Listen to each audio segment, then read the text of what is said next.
Hello ladies and gentlemen, today we are going to discuss something that I have over time learned but also built resilience for, but also become passionate about, and that is regular exercise and fitness and its benefit on your health.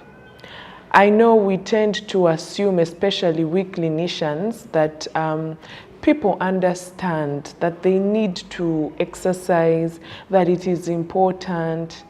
But increasingly in the clinical room and world over, we are not seeing that happening. Yes, people do try to exercise, but they'll probably exercise once in a week. They'll probably go weeks or days without exercising, simply because they feel they are okay and maybe they don't need the exercise just as much. Unfortunately, most people choose to develop a lifestyle of regular exercise and fitness when they are much older, when they have a disease risk already, or they have a disease that has already shown up, instead of using it earlier so that they can actually reduce the risk or prevent these diseases from coming on. And I keep insisting on the word regular. Regular means that it's not going to be a one-off. Scientifically, the recommendation is that this should be done at least 5 days a week, minimum 30 minutes. So that's about 150 minutes in a week. So that is what regular exercise and fitness is about. And it means that you're going to actually diversify your routine, because you need to strengthen your muscles, you need to strengthen your bones. So it's not going to be one routine exercise, maybe let me say just running or just walking or just swimming. You need to diversify your range of exercise to strengthen muscle and bones, to increase your metabolic rate, your cardiac activity, and then you will be able to benefit from it. So that's regular exercise and fitness. And how do we benefit, or what impact does this have on our wellness and well-being? Number one, I mentioned increasing your metabolic rate. This means that when your metabolic rate goes up, you're able to burn more calories. You are able to cut weight for those who are overweight. You are able to strengthen not just your muscles, but your heart, which is also a muscle. You're able to strengthen your bones. You have seen people who, as they age, get issues with their bones, weakening of their bones or their muscles, and they have aches and pains here and there. That is because they missed out on a routine of regular exercise and fitness. It is never too late to start, that's what I can say. So that is one of the areas. The other area is mood. When we exercise, we produce what we call endorphins. Endorphins are hormones that make us feel good. So somebody who is regularly exercising is generally a happier person, because they have these circulating hormones that uplift their mood. So one of the ways to improve your mood is through having regular exercise and fitness strengthening. Another area is your mental health. Just like I said, we produce endorphins. It means the risk of getting anxiety and depression, which are one of the commonest mental illnesses, actually is reduced, because those come about usually because of low mood. So if your mood is up, you reduce the risk of mental illness.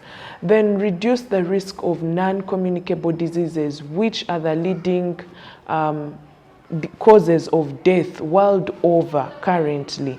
And these diseases are actually so many. That means they are diseases that are not brought about by an organism that has spread, but some changes within your body. So you reduce the risk of things like diabetes and hypertension that are so common.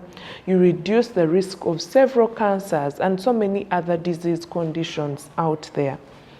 You can attest that during the COVID era or the COVID pandemic, exercise was shown to be beneficial in healing. And many people actually had improved their routines or regularity of exercising. Unfortunately, that has now gone down as business went back to business as usual. But it is something that we need to adopt because it will make our lives better. It will help us reduce the risk of falling sick from diseases that we shouldn't actually get. So it requires being mindful, it requires intentionality, it requires an attitude change, because even if you feel the day is done and you're actually tired, you try and squeeze in those 30 minutes, being mindful that this is very beneficial for my health. So let's embrace regular physical fitness, regular activity. I know many have adopted smartwatches or apps that show them how many steps they take.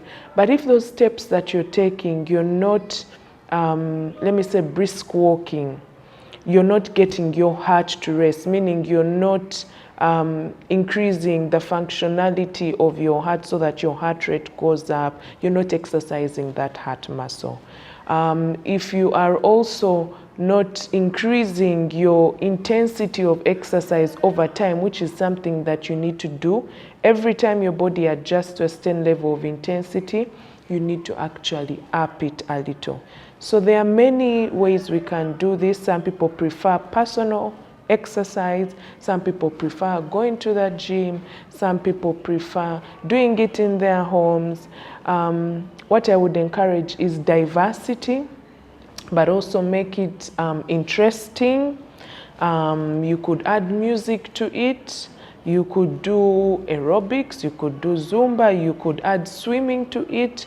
You could add brisk walking, running, you could add skipping. Like, the list is endless. The options are endless.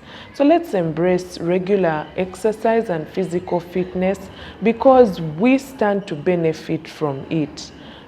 This also helps with things like burnout.